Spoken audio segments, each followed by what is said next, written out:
2015 में बाहुबली फिल्म जब रिलीज हुई थी तो साउथ के साथ साथ ऑल ओवर इंडिया में मासी ऑडियंस को बहुत ज़्यादा ये फिल्म पसंद आई थी।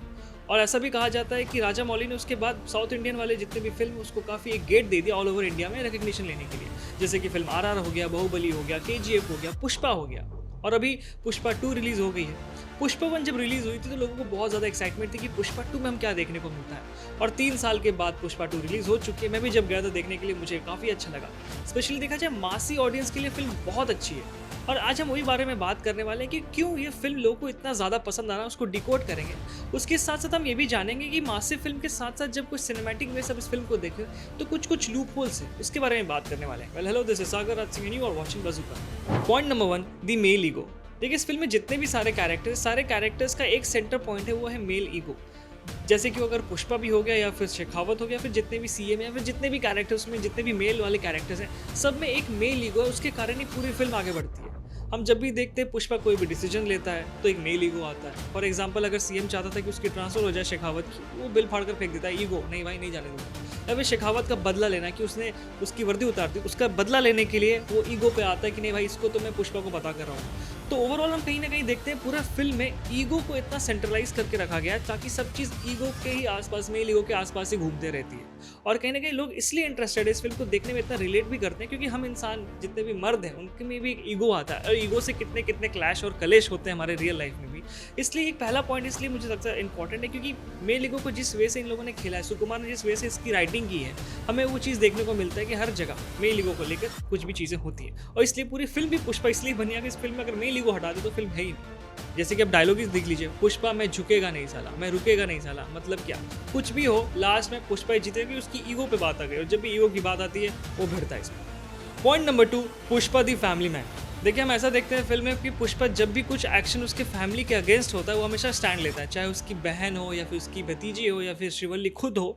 जब भी कुछ ऐसा होता है वो हमेशा आकर खड़ा होता है, उसके लिए फाइट करता है। बट हम सडनली एक ऐसा सीन देखते हैं जहाँ पर किसी सॉन्ग में स्पेशली वो आइटम सॉन्ग करता है, वो स्लीजी स्टेप्स करता है श्रीलीला के साथ। अगर यहाँ पर वो फैमिली मेम्बर है तो फिर अगर फैमिली के लिए इतना कुछ वो कर रहा है तो ऐसा स्लीजी स्टेप क्यों, छिछोरापंती दिखाने की क्या जरूरत है। I know it's a massive film और लोग ये सब चीज़ दिखाते हैं, बट स्टिल श्रीवल्ली के पॉइंट ऑफ व्यू से तो गलत है ना कि वो उसके साथ होने के साथ साथ ये क्या स्टेप्स कर रहा है, वो शादीशुदा, उसको बच्चा होने वाला है। तो कहीं ना कहीं मासिव फिल्म बनाने के चक्कर में हम लोग ये चीज़ भूल जाते हैं कि सिनेमैटिक वे में कि यार ये अलग कुछ दिखाने जा रहा है, ये नहीं दिखाना चाहिए।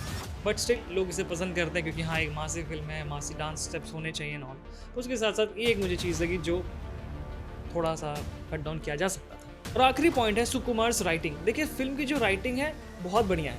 फॉर एग्जाम्पल अगर पल्पी जैसा एक मासी राइटिंग होनी चाहिए, जैसे कि जब बात आती है अल्लू अर्जुन की कि वो सॉरी बोलो शेखावत को, सॉरी बोलने के बाद वो वापस जाता है और उसके बाद ऐसा धक्का मारता है, शेखावत पूल में गिर जाता है और पुष्पा उस पर टॉयलेट करता है। ये सुनकर ही कितना मासी लगता है। या फिर ऐसा सीन जब हम देखते हैं कि उसके जितने भी लेबर्स उसको पुलिस वालों ने बंद कर दिया है, पुष्पा जाता है सबको रिटायरमेंट के पैसे देता है और वापस निकालता है। तो ये सब मासी कितने अच्छे राइटिंग्स लिखे, देखकर भी मज़ा आता है।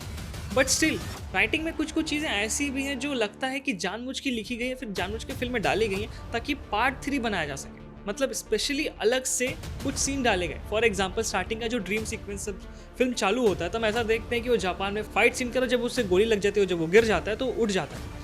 उसके बीच हम कुछ ऐसे भी सीन्स देखते हैं जो कि रेलिवेंट ही नहीं है। फॉर एग्जाम्पल अगर पुष्पक माँ काली के अवतार में डांस कर रहा है, रिचुअल कर रहा है, सडनली एक कोई विलन आ जाता है जो उसे छेड़ने लगता है, फिर एक्शन सीन डाल देते हैं जिसका कोई ज़रूरत ही नहीं था। मतलब अगर इतना अच्छा चीज़ चल रहा है जहाँ पे इतने अच्छे गाने हो रहे हैं, एक ब्लेसिंग्स वाली चीज़ हो रही है, वो बच्चे की मन्नत मांग रहा है और सडनली एक इंसान आता है जस्ट कि थर्ड पार्ट में उसे इंट्रोड्यूस कर सके। सीएम का कोई चाचा का बेटा आ जाता है, वो उसे छेड़ने लगता है और फिर वहाँ पे एक्शन सीन्स दिखाने का भी रीज़न क्या हो सकता है, क्योंकि बैकग्राउंड इतना खूबसूरत है, माँ काली के अवतार में अल्लू अर्जुन दिख रहे हैं, उसके साथ एक एक्शन सीन डालना, इट जस्ट कि वो मासी वे में बहुत खूबसूरत है। बट फहद फासिल को कहीं ना कहीं साइड वे कर दिया गया, उन्हें मेन विलेन ना रखकर और विलेंस को ऐड करने का, मतलब सीन देखकर ऐसे ही लगता है कि ये पार्ट 3 बनाने का थोड़ा एक जेस्चर डाला गया ताकि पार्ट 3 में कुछ चीज़ें दिखा सकूँ। तो ये मुझे लगा कि राइटिंग में ऐसी कुछ चीज़ें जहाँ पर कुछ चीज़ें बहुत खूबसूरत और बढ़िया भी है, बट कुछ चीज़ें ऐसी लगी कि यार हाँ यार ये इसलिए डाला गया, या फिर फोर्सफुल लगता है, फिर ज़बरदस्ती कुछ चीज़ें डाली गई ताकि पार्ट 3 में उसे कंटिन्यू कर सके। तो ये था हमारी तरफ से कुछ डिकोडिंग की क्यों लोगों को चीज़ें पसंद भी और क्या क्या सिनेमैटिक वे से कुछ चीज़ें लूप होल्स थी जो मुझे लगता है इस पर अगर काम की जाती तो और अच्छा हो सकता था। वेल आप भी हमें कमेंट करके ज़रूर बताएं कि आपको क्या क्या ऐसे मासी चीज़ें लगी और क्या क्या लूप होल्स जो सिनेमैटिक वे में कहीं ना कहीं इसे थोड़ा दबा जाता है। और आप हमें ये भी बताएं कि इस टाइप में पार्ट 3 में आपको क्या लगता है कि ऐसे विलेंस डालने के बाद फहद फासिल का जो कैरेक्टर है वो किस वे से निकल कर आएगा। चलिए हमारे वीडियो ऐसे वीडियोस के लिए बज़ुर्गों को सब्सक्राइब, वीडियो को लाइक करें। Bye bye.